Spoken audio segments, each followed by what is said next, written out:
manipulate them and control them for their own personal gain. Year in and year out, you have 90% of black Americans supporting the Democratic platform, the Democratic Party.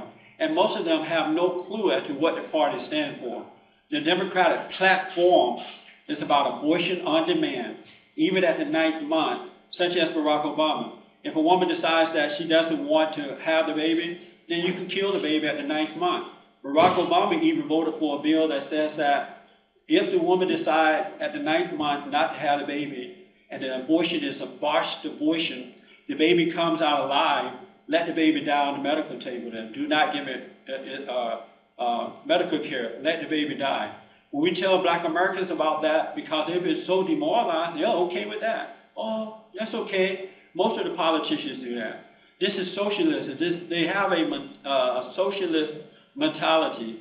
Barack Obama support, he said he went on a speaking tour recently, and Barack Obama said that we are not a Judeo-Christian nation, which is a lie. And the reason that he said that is because he sat under a racist black preacher for 20 years, Jeremiah Wright Jr., one of the worst of the worst. Jeremiah Wright Jr. have taught him black liberation theology, which means that white people are not allowed to be a part of it.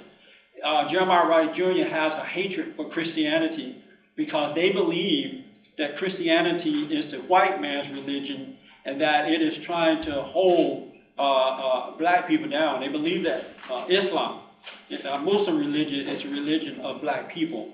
And so Barack Obama first lied and said that he wasn't aware of this type of teaching. Now, he sat under this racist preacher for 20 years. This is the same man that says, GD America, goddamn America, whatever he said. He hated America, he embraced our enemies, and condemned America. Barack Obama sat under this man for 20 years. He said that he is like an uncle to him. He called him uncle. He said that Barack Obama said that Jeremiah Wright Jr. introduced his wife to him, Michelle Obama, who is a racist herself. I don't know if you remember, she said that America is a downright mean country. This is after graduating from Princeton, and I believe she graduated from Harvard, but yet America is a downright racist country. There is nowhere else in the world where Michelle Obama can go and do and receive the type of education she has received in this country. And instead of appreciating that, she degrades the country for her own personal gain. And besides, she's an angry black female, and there's nothing worse than having an angry black female in the White House. And so, we're going to have to deal with that as well.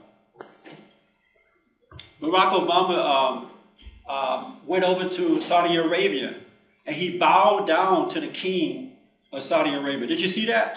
Anybody see that? And then he tried to tell us he wasn't bowing down to the king. But yeah, when I see the picture, the guy's like way down with it. I'm thinking maybe he's tearing his shoes up or something, I mean, the guy's way at the guy's feet, and he's trying to tell us that we don't really see what we really see. Because he thinks that we don't think for ourselves, that we're just going to believe the lie that he tells us. Barack Obama also said that Jeremiah Wright Jr. baptized his children. But yet, he didn't know that this guy was a racist. But that's a lie. There's no way you can sit in a church for 20 years and not know that your preacher is a racist, not hear his message, not be aware of what he's all about. And I said this during the campaign, that we have to pay attention to what this guy is doing because he's not a very honest man. He's not a man that we should trust. He's a very weak guy. He doesn't believe in the values of America. And if we don't stand up to him and stop him, it's over for this country as we know it. I believe that what Barack Obama wants to do in his mind is take away the power, so-called power of the white man and give it to people of color. This has been the mentality of Jesse Jackson, Louis Farrakhan, the so-called civil rights movement for the last 50 years. It's whites against blacks. It's not about what is right and what is wrong. They're into this color thing, and they have brainwashed most black people to be into the same thing. It's about the color and not the character. Unlike Dr. Martin Luther King Jr., he said we should judge one another based on character and not color. But for the last 50 years, Black Americans have been, not all but most, have been focused on the color, and it's keeping them down. It's preventing them from uniting as one. It's preventing them from becoming Americans as Dr. King desired for them to do. And this type of brainwashing is going on in the public school system. We see it in the colleges around the country. They are dividing the races rather than uniting them. And I promise you, if we don't stop Barack Obama, if we don't stop him from what he's doing, his high taxes, his governmental programs, we're all going to suffer for it. He even said, Barack Obama said during the campaign when asked, well, how will you deal with our enemies? Well, he said, you know what? I'm going to try to make peace with the enemies. I'm going to sit down and talk to our enemies. He's going to take the cowardly way out. He's afraid to deal with the real situation. So he's thinking by going along with these guys that we're going to get along. And as a result of that, he's put all of us at risk. Because unlike President Bush was hated because he stood up to the enemy, not because he cowered down to them.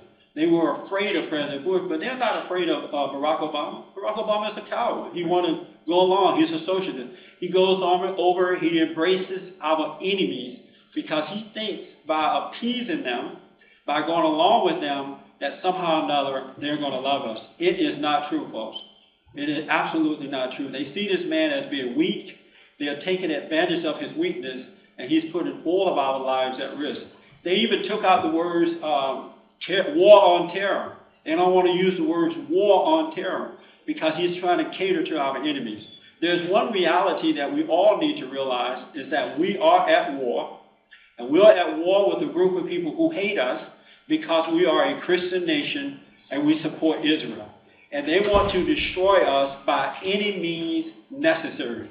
They don't care if you're black or white. They don't care if you're male or female. They care about the fact that we are a Christian nation. And in their eyes, we are infidels worthy of death. And we need to be conscious of that. And I want to encourage you to start, especially to white Americans and blacks, you need to start speaking up, getting over the fear of being called a racist. This battle that we are fighting is a battle between good and evil, right and wrong. It's not about blacks against whites or whites against blacks. It's a battle between good and evil. And if you don't get over the fear, you're going to suffer for it. It's going to overtake you. These people are going to wipe us out. Things are only going to get worse. You notice that within the black community, things haven't gotten better by cowering down to them, by giving them everything that they want. They've only gotten worse. They've not gotten better. So we have to wake up and deal with this man, deal with reality. We have an election coming up in the next couple of years. We need to get ready and vote out these liberal Democrats. You have to realize that they don't have, the people who serve evil don't have a solid foundation to stand on. And so the first thing that they do is they want to intimidate you by calling you a racist, by calling your name. They don't have truth on their side. And so once you give into that intimidation, then they get what they want and you lose out. So you got to really wake up and deal with this issue and stop being afraid. You're not racist. All the slaves are dead. And as far as I know, the slave masters are dead. The problems in the black community and the problems in our countries today has nothing to do with color, but everything to do with the lack of moral character. Barack Obama supports abortion at any point. Barack Obama supports the redistribution of wealth. He doesn't want you to earn your way. He doesn't want you to be responsible. He wants government in your life. Look what he's doing to the banks around the country. Look what he's doing to the automobile industry around the country. He wants to just put more and more government in your life. He likes that control, and we cannot. America was not built on that. America was built on the principles of God and freedom, hard work, and family, not the government coming in. And Barack Obama's whole mission is to overturn. He has already turned this country upside down because he's been allowed to do it. The Republican Party is afraid to stand up to him for fear of being called a racist. You got to get over that fear, because my greatest concern is that we will wake up one day and America will look like a ghetto, especially if socialism should creep in. If you doubt me, I mean, the evidence is there. Just be honest about it. Look at all of the inner cities around the country. I don't know one that is operating with a sense of independence and freedom.